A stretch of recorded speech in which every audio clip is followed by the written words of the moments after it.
பிஸ்னஸை ரொம்ப ஈஸியாக கற்றுத்தரக்கூடிய பாடம் ஒன்று தான் நம்மளோட லைஃப்பில் அடிக்கடி நம்ம பார்க்குற இந்த விளையாட்டுகள்.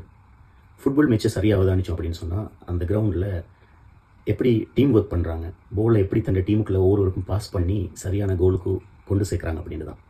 அவங்களுடைய எதிர் டீம் கம்படிட்டர்ஸ்ன்னு சொல்லக்கூடிய போட்டியாளர்கள் போலை இவங்களோட கையிலேருந்து எடுக்க முடியாத அளவுக்கு ரொம்ப நுணுக்கமாக, ரொம்ப நிதானமாக, ரொம்ப அதிகமாக பேசாமல் சமிக்ஜைகள் மூலம் எவ்வளோ அழகாக பேசி போலை பாஸ் பண்ணி கோல் அடிக்கிறாங்க அப்படின்றது தான் அந்த ஃபுட்பால் மேட்ச்சில் நம்ம பார்க்கக்கூடிய மிக இன்ட்ரெஸ்டிங்கான ஒரு பகுதி. ஆனால் ஃபுட்பாலை தாண்டி வாலிபால் மேட்சை பார்த்து பாருங்கள். நம்மளாம் பொதுவாக கிரிக்கெட் மேட்சோட நிப்பாட்டிக்கொள்கிறோம். ஆனால் ஃபுட்பால் பார்க்குறோம்.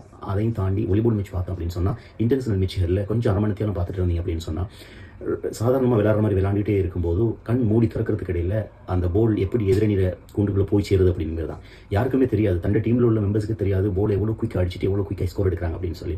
இப்படி தான் பிஸ்னஸில் டீம் ஒர்க்காக இருந்தாலும் மற்ற விஷயங்களாக இருந்தாலும் ரொம்ப சாதுவாக ஒர்க் பண்ணிட்டு இருக்கும்போது எதிர்பாராத விதமான நமக்கு வரக்கூடிய பிஸ்னஸ்களும் வரக்கூடிய லாபங்களும் இந்த இடத்துல சரியான டீம் ஒர்க் ஒன்று ஃபோன் பண்ணணும்னு சொன்னால் பிஸ்னஸை சக்ஸஸ்ஃபுல்லாக கொண்டு போக முடியும் அப்படின்றதுக்கு இந்த விளையாட்டுகள் நமக்கு ஒரு பாடம் கற்று சொல்லிக்கொண்டே இருக்கின்றது.